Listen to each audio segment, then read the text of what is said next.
brings to you the long-awaited S10 and Under Kid Mower, patent pending. With its pint-sized design, the S10 and Under is the perfect way to get your little ones started on that annoying yard work. Imagine the looks of joy on their little faces as Daddy sends them out there by themselves like a big boy or girl. Enjoy your favorite beverage as you watch them mimic your every move, carefully navigating their way around the shrubs and trees. But that's not all, folks. The S10 and Under comes equipped with grass-catching bag that's just the right size for small hands. No need for little Johnny or Susie to rake up the clippings anymore. They just tie off the bag and leave it by the road on trash day. And for those children with a streak of curiosity or a little extra enthusiasm, the S10 and Under has a built-in safety feature that automatically shuts off the blade when it detects anything other than grass.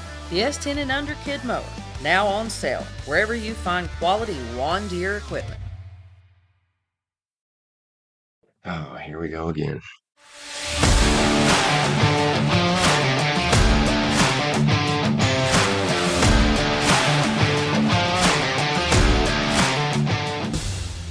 Hey, everybody. How's it going?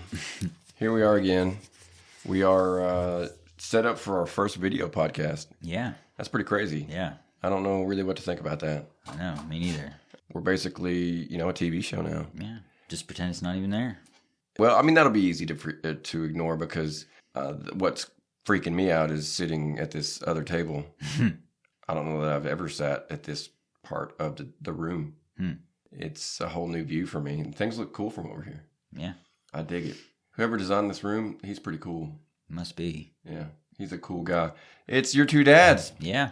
And we're here again to talk about dad stuff. It's your digital daddies, your online in-laws. And we're here to help you make it to bedtime. We appreciate you checking in again. Before I forget, I do want to say hi to our two foreign listeners. I've gone through the trouble because it is outside of my realm for these two particular languages. I want to say hello to our foreign, and only foreign to me. I'm foreign to you. Our international listeners.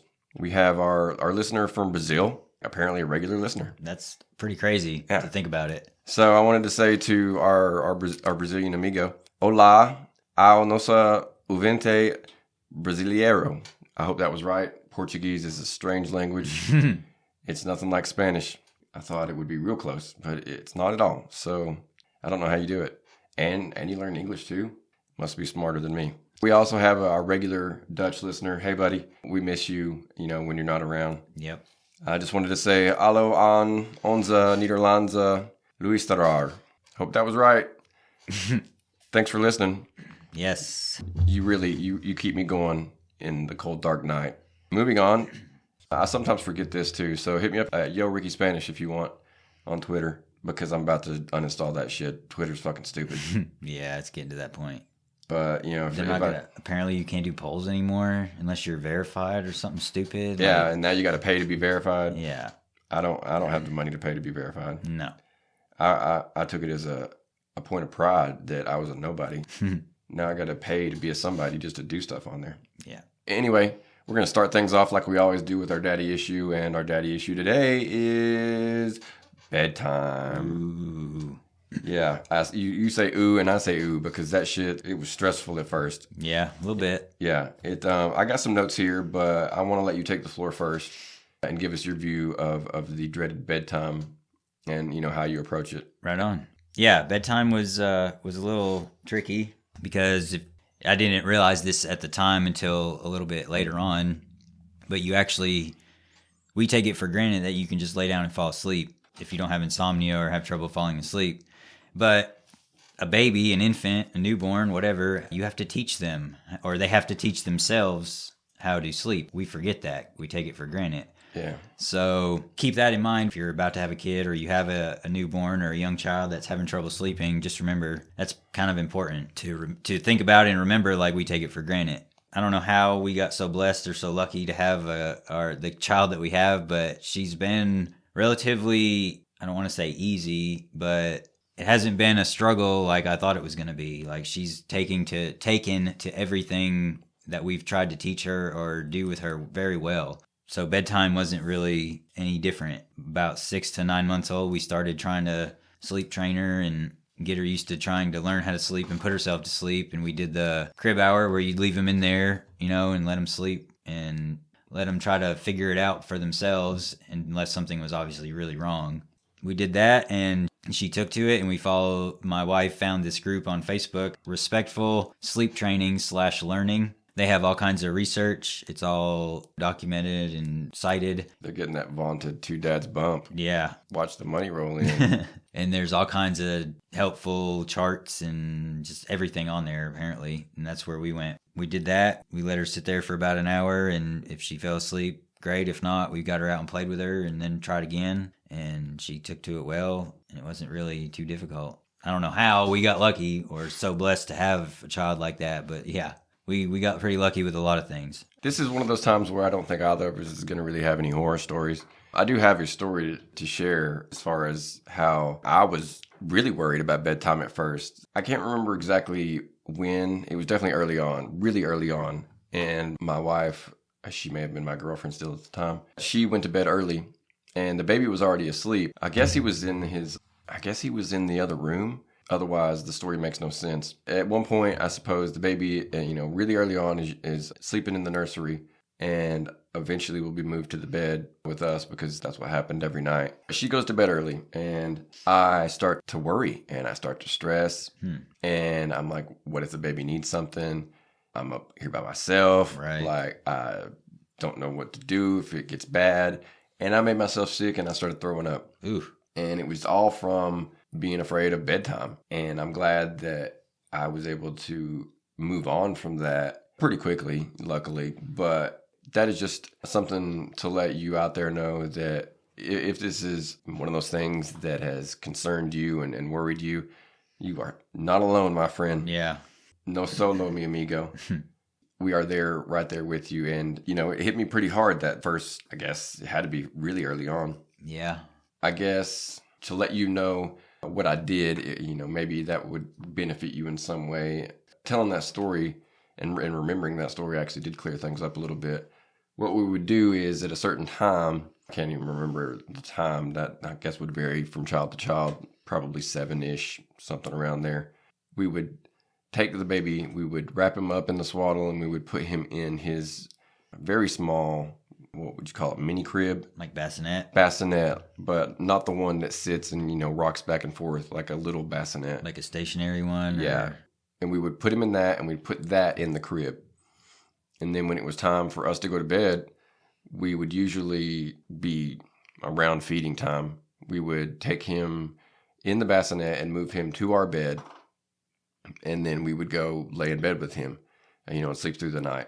And then eventually we stopped putting him in bed. We moved the bassinet to what I consider to be a real bassinet at the foot of the bed, like something that would kind of had a little bit of rock to it if he needed to be soothed. Then he stayed there for, I don't remember what it was specifically. I'm really hazy on these times, listeners, how I partake of God's love frequently. And the one drawback is that it may possibly have an effect on my memory. I can't swear to that because I can't remember what it was before.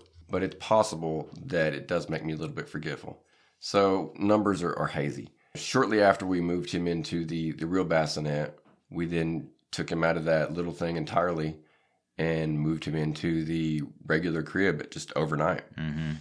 And he took to it well? Yeah, there was a lot of talk back and forth about, are we doing the wrong thing by trying to feed him every time he wakes up crying? We read that you're supposed to let him sometimes cry it out. Yeah, that's how we kind of approached it. And it may be that there was more of that, but I think, as I've mentioned in I mentioned this in a bonus episode early on, my wife snores really loud. So mine too. I had to wear... Love you, honey. I love you too, baby. I have to wear earplugs. And it was pretty regular thing that the earplugs would prevent me from hearing the baby crying out. Right. So there's a possibility that my wife did use the let him cry it out method. Yeah.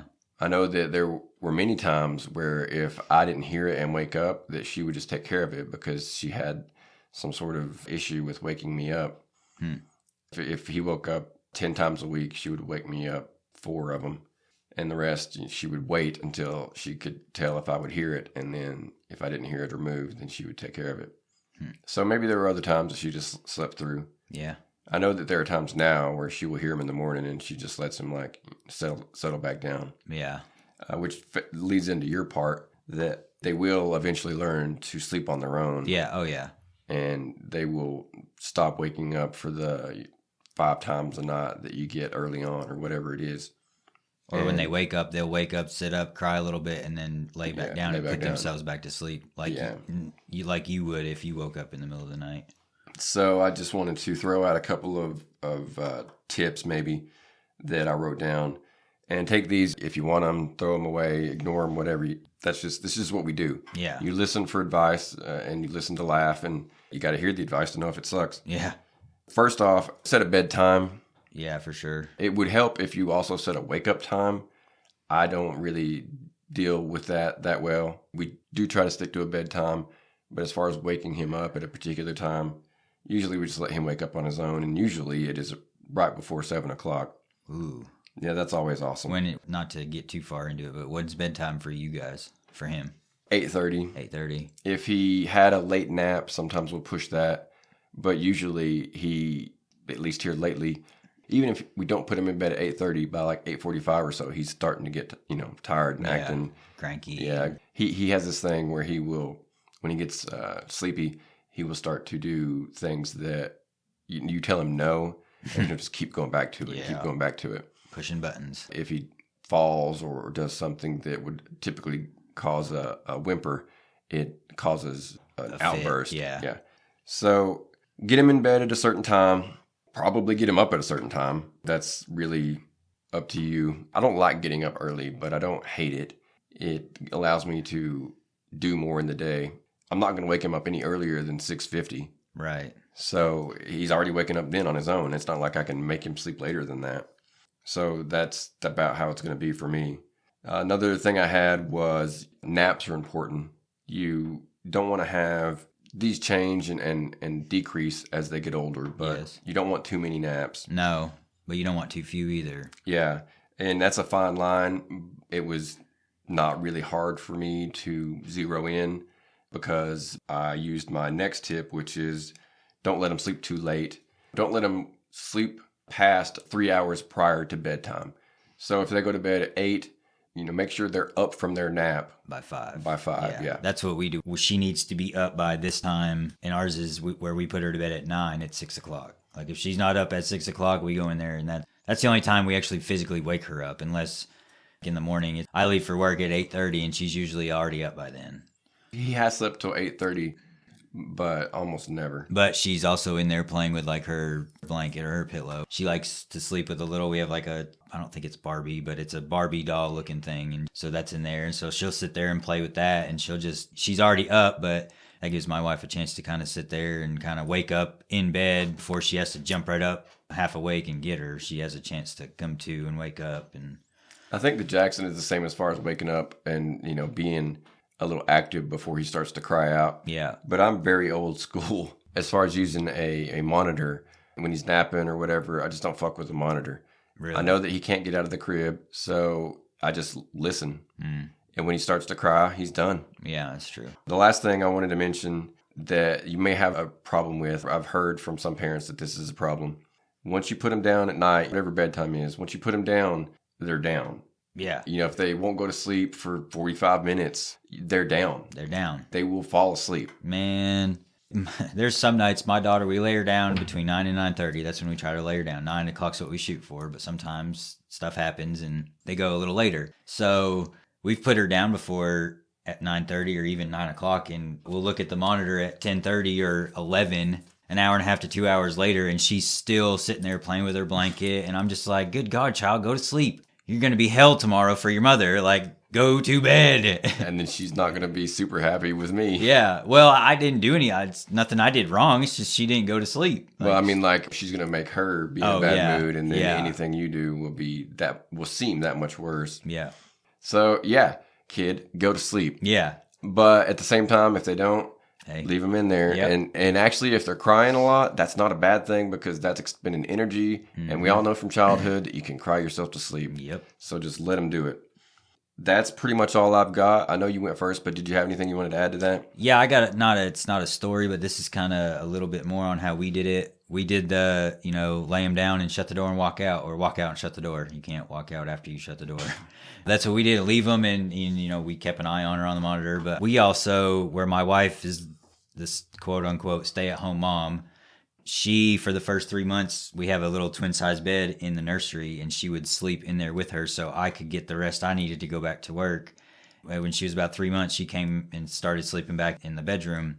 And then I would take every Saturday, and back on your little about feeling sick, with this little story you told earlier, the first night that I had to go in there by myself to not let my wife, so she could have a night off, so to speak, I couldn't sleep. Like, I was nervous. Like, I was like, what am I going to do? Like, I'm there during the day, but I have my wife to help me if I don't know what I'm doing or need help. But now, I can go wake her up and she might be a little mad, but at least I went and asked for help instead of did something wrong. And I didn't get sick, but I didn't get any sleep that night, and it sucked because I was tired in the morning and she was an infant. But yeah, we did that, and then for a little while, and then that was when she kept waking up a few times during the night. And then when she finally started sleeping through the night, we both stopped sleeping in the nursery with her.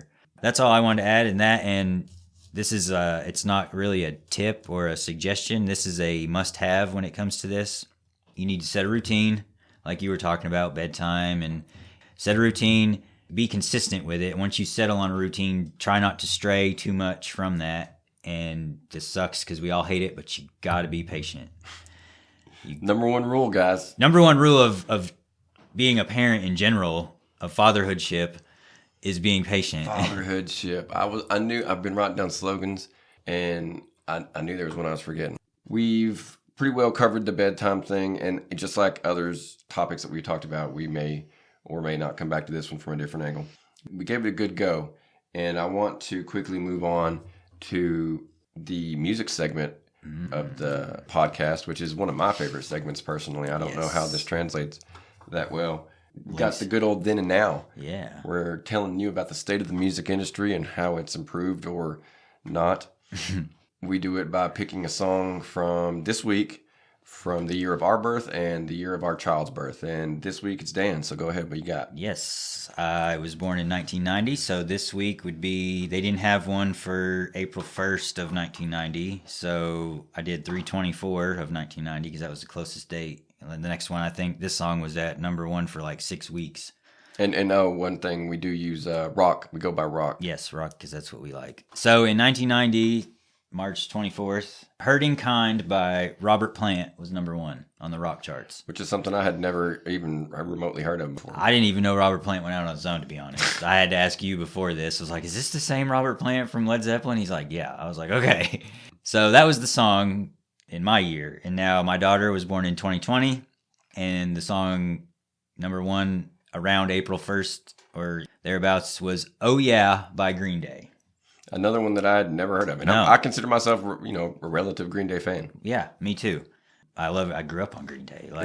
Dookie. Yeah. That changed my life. Mm-hmm.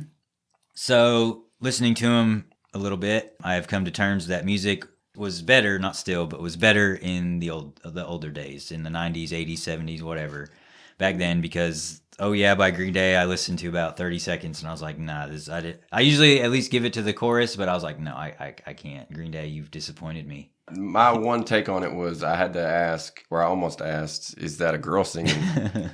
Even if the Green Day song had been a little bit better, what I heard of the Robert Plant song, that song is banging. Yeah. It slaps. The guitar and the music behind it. Yeah, and even the video was, it was something straight else. out of the 90s. Yeah, but it was good. Yeah. And this is Robert Plant that is, golly, I don't know, at least 10 years away from Led Zeppelin. Their drummer died, but he still had the itch, I suppose. And at least here he knocked it out of the park. Yeah. I went looking for other songs that he did, and I didn't see any I recognized. But, one, I think.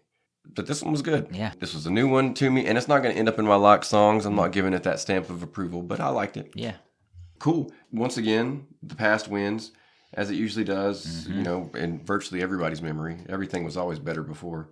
But we're giving you cold, hard facts this time, people. Yes. We're putting our stamp on the 80s and the 90s over at least so far, because I think it's like 2-1 now, or is it 1-1? 3-1, 2-1, something like that. I'll lose track. We need to keep better notes. Yeah. And we will when we have to. We're coming down here at the wire. I really did want to get into complaining about my kid in a little bit of a grind my gears session, but we'll do it next time. Maybe push it to the next episode.